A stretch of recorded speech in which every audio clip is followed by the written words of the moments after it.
Leave it to you to die of the wrong disease during a pandemic. Come on, man. It's 2020, not 1986. You're supposed to die of COVID, not AIDS, dumbass.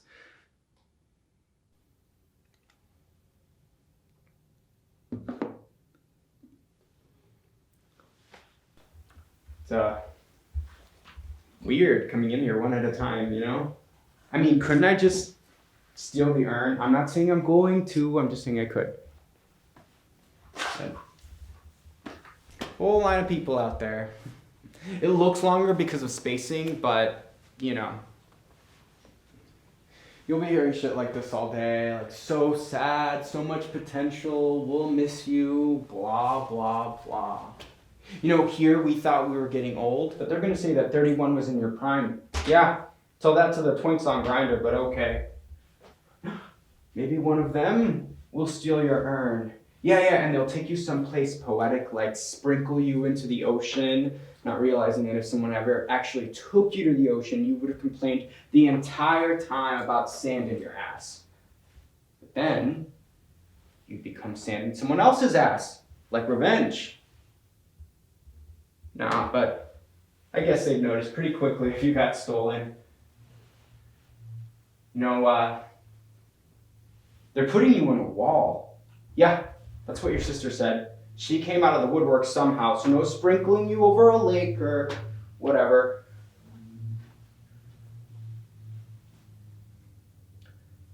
Listen, Johnny isn't out there, so don't look for him. Yeah, he's got this whole thing where he's telling people that you died because of negligence. And he's on this whole crusade about it. You see, they close the centers because of COVID, right?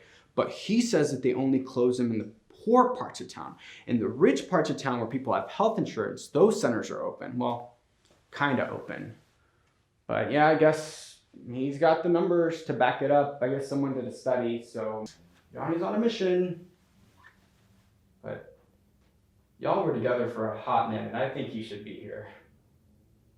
I think he should be here. You know, for a second, I didn't think I would be here until they put you in the wall. Yeah, a couple of weeks ago, I was told to expect a call from my public health official. It was the contact tracers. And for a second, I was like, whoa, I already got HIV. But it was the COVID tracing people. Yeah, you see, I went to an in-person group because my head was all messed up from right after, you know. And I guess someone there had it. And then I got a second one of those calls in 5 years. But I'm good. No Miss Rona. The lady on the phone was really weird too when I told her I was paused. She was like, and she said she didn't know if it could make it worse for me. So anyways, I just told her I would stay home and not sneeze on any grandmas, and she said okay.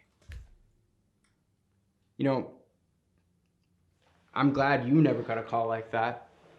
Because I remember when you were first diagnosed, you were a complete mess. I mean, you could barely talk to the contact tracers because your mind was spinning so fast. Not like that's any different for you, you drama queen, but I don't think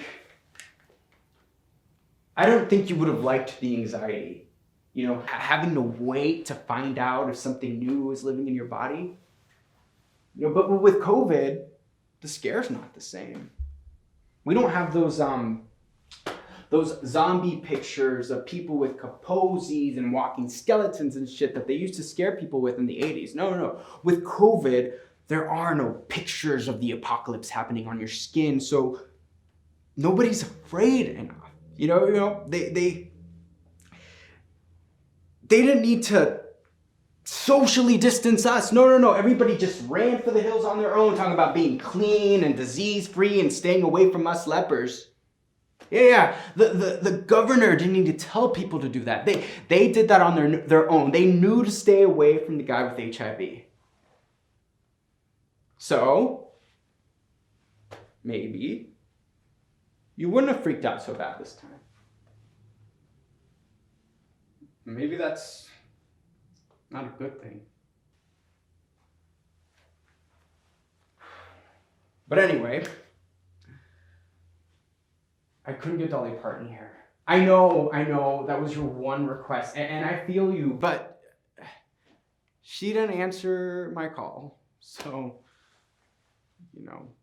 but it did get me thinking. Do you remember the time we tried to go see her, and we drove all the way to Memphis, not realizing that Dollywood's on the whole ass other side of Tennessee, would have been closer to us too. We could have driven 4 hours. Instead, we drove 10 to some rundown Target parking lot. That's the last time I let you plan a road trip.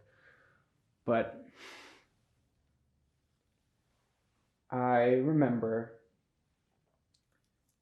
we us settling down, trying to get comfortable and trying to get a couple hours of shut-eye because there was no way we could get to Dollywood and get you home on time for you to get to work. And I remember just looking at you and seeing you leaned back in the driver's seat, and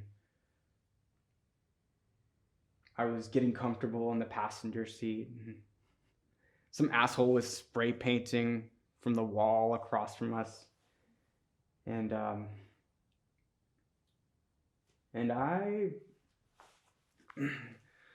I thought about kissing you.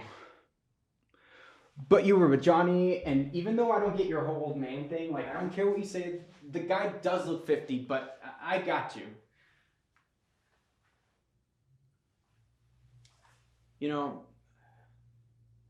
I don't think Johnny's right about the closed centers killing you.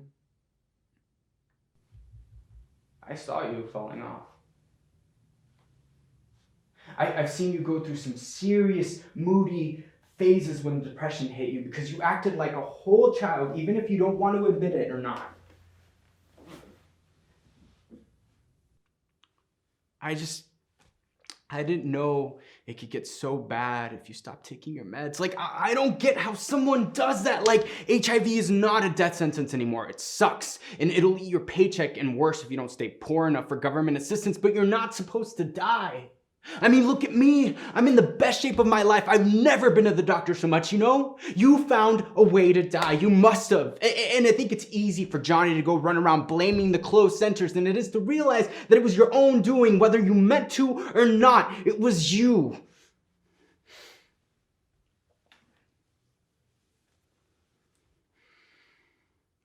It must have been months. It's not like you just stop taking your meds and you die. It was weeks and weeks of me calling and you saying you were okay. A little sad, but okay. Maybe if I'd seen you at a group, I would have noticed you getting skinnier and sicker, but here I just thought it was just the shitty lighting on your computer making you look that way. I didn't know you weren't showing up for work. How could I if I wasn't pestering you for free tacos on my lunch break? But you were okay, a little sad, but okay.